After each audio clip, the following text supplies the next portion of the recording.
Outpost liaisons from Itom Odom Cost has arrived. Let's see what they brought us this year. I'm still not sure if I have anything to trade or not. I do have some dwarfs, some of the craft shops set up to make crafts, so we'll see if they actually made anything. And it is late autumn. The ice has frozen. And I'm moving some of the workshops down that were up here. Removing all the carpentry shops, the masonry shops, and the mechanic shop. I'm going to move those down into the caverns, try to get a few more dwarves down there and off the surface. We don't need no more kittens, go away. Let's see. Farm plots are starting to grow stuff, so hopefully our food supplies will start taking off and I don't have to worry about that. And I'm still waiting on them to finish dumping this out, even though I still don't know what I'm going to do with it. I don't think I'm going to turn it into farm plots anymore. We'll see.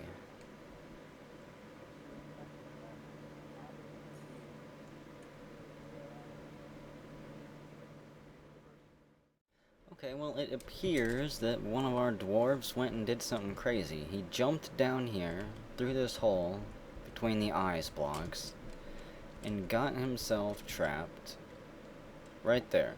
I don't even know if we're going to be able to get him out in time. I'll send the miners. He's currently hungry and dehydrated, probably a little bit chilly too. Oh, 24 volunteers. You always find a way to get yourself into a bunch of fun. It is 25th Moonstone, early winter, and besides this dwarf trying to get himself iced, there's not a whole lot going on. I'm going to build some dining halls over here.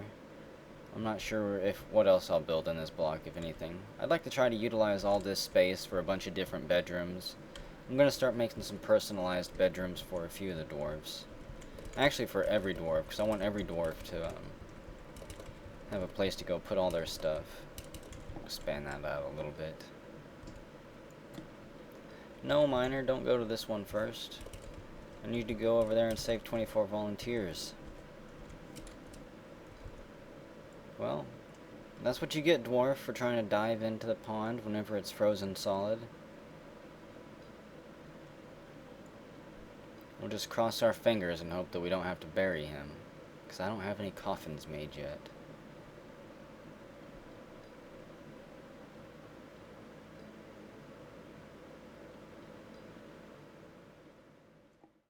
Another one of our dwarves has been taken by a fey mood. Juju Dog has the aspect of one that is fey.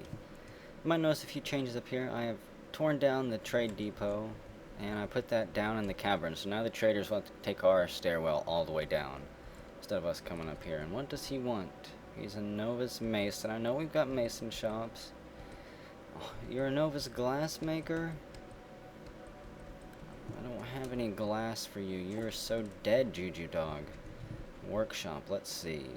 Jeweler's workshop, where is... I think that's under furnaces. We will build a glass furnace for the soon-to-be deceased Monsieur Juju Dog.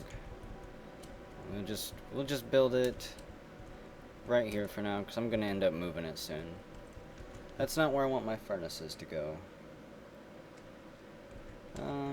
This third opal midwinter. I tried a pump here. I just wanted to see how the pumps work. And I'm trying to flood this field over here, because I think I'll move some farms over here as well. This is probably where all the underground cavern farms will be, on the other side of this wall. As soon as I can flood all this stone, that is, and make it muddy. The last dwarf that came over here to pump it dove into the water and then ran away, because he flooded himself. And we have a giant toad over here that our military is probably going to have to go kill soon. There's a full-grown tree under the water.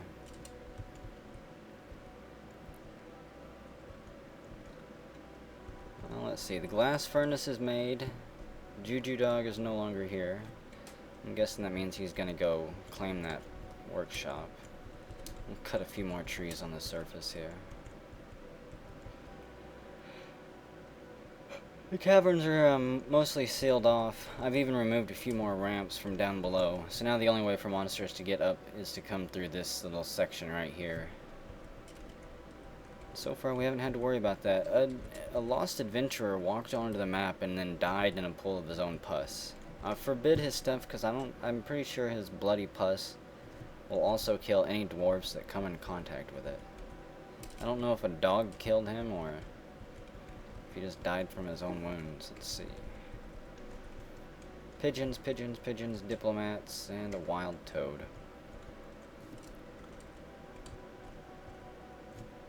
I guess right now then we're just waiting on Juju Dog to come down here and claim his station. I'm pretty sure this is what he wants. And we'll see what artifact he can make us, if any. I haven't been able to trade for any items, any glass, any raw crystal.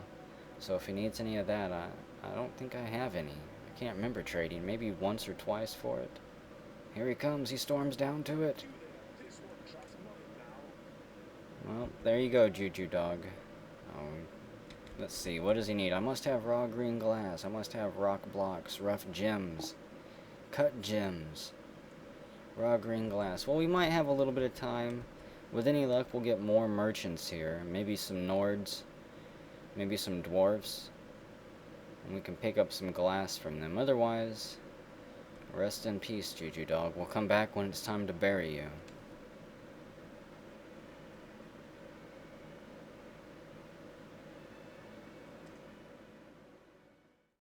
Well, 24 volunteers, you finally died from thirst. Unfortunately, the miners had too much stuff to do, and I didn't want to cancel all the stuff I'd already designated, because I didn't want to have to redesign it.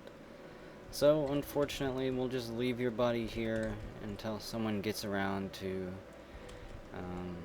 removing it from the ice. I'm not even going to mine out the wall. We'll wait until spring or summer, whenever the ice melts. And Jello Snark's been interrupted by a giant toad. Probably still down in the water taunting people. Yeah, there it is. Hippity hop, it tries to hop up on land. Sick 'em razors of talking. Well, 24 volunteers, you were one of the people in our military too. That is sad.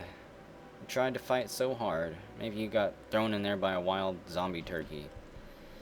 You got Jello Snark and Pete and One showing up, squash down this giant toad. They hack at it and kick at it. Chop off one of its legs. It sails off into the distance. So I guess that we will just mourn the loss of 24 volunteers and try to get Juju Dog some stuff here before he goes crazy. He needs glass. Green glass, and that's going to be a problem.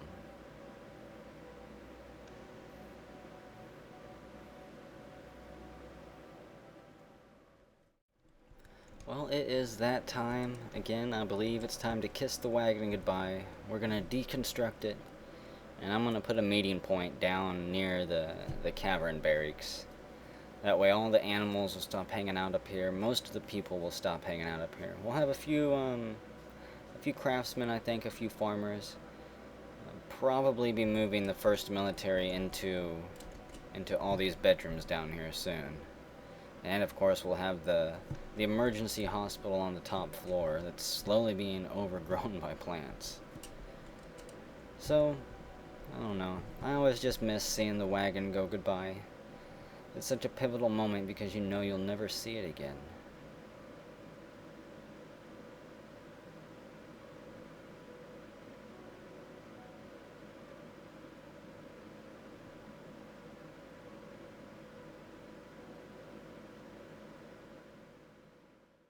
Okay, well, have kind of a slight problem here. There is a lost adventurer that has wandered onto our side of the map. He didn't observe the wall barrier and go on the dangerous side. And he is right here chasing Zuntir Wild Pillars, our first dwarven baby, and Z-Hall, the baby's mother. I am not going to send our military directly after that lost adventurer. But I'm going to have them station themselves at the top of that ramp in case it gets bloodlust and comes after the dwarfs later on, like this. It's coming... where's it going? Looks like it's just running there, and Z-Hall is kind of running over to a dead end.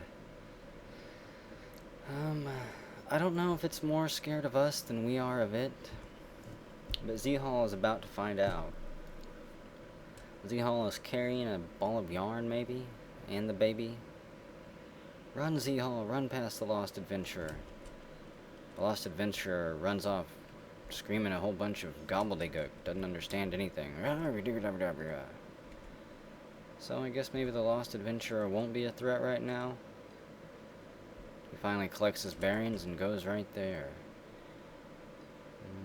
I'm not gonna risk it. Our military, the razors of talking, let's move you up. Move you right here, because if that damn thing makes it over to the civilian area and starts launching his clouds of flies after people, it might take me too long to get the military into action. I'd lose more dwarves.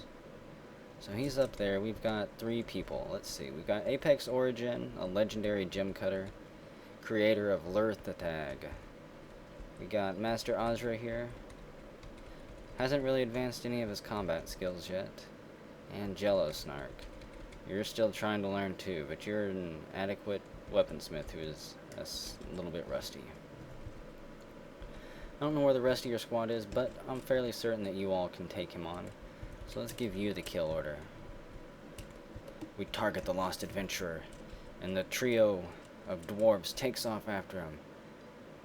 The lost adventurer takes off running the other way. They corner him.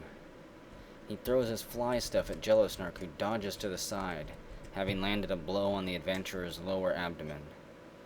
The other dwarfs come in and surround the lost adventurer, slamming him into the ground before he can throw off any more of his stuff. What is this? And a giant olm wanders onto the map as soon as the lost adventurer died. I'm gonna collect the lost adventurer's body. Maybe we can make a totem out of it. Ooh, the lost adventurer, or the olm puts up a fight and breaks Apex Origin's right leg in 2 places. They quickly move over there and begin beating it down. Jello Snark, you're dizzy, nauseous, you have a fever. You're coated in that fly stuff. And Peton1 shows up late to the party. You are late, Peton. Now one of your friends is probably gonna die. Jello Snark again, dizzy, nauseous, with fever. Go to the hospital. Let that dirty Dutchman operate on you. I don't think we have any soap yet, unfortunately. And we don't have any glass for Juju Dog, unfortunately. So it is 5th Obsidian late winter. We got giant toad parts stinking up the fishery. There's the trade depot. That's where they're gonna have to come trade at. They can follow us down into the caverns. The dining halls are almost done. We're gonna have 2 of them. And other than that, the dwarves are fairly happy. Except for Jello Snark, who is probably going to die fairly soon.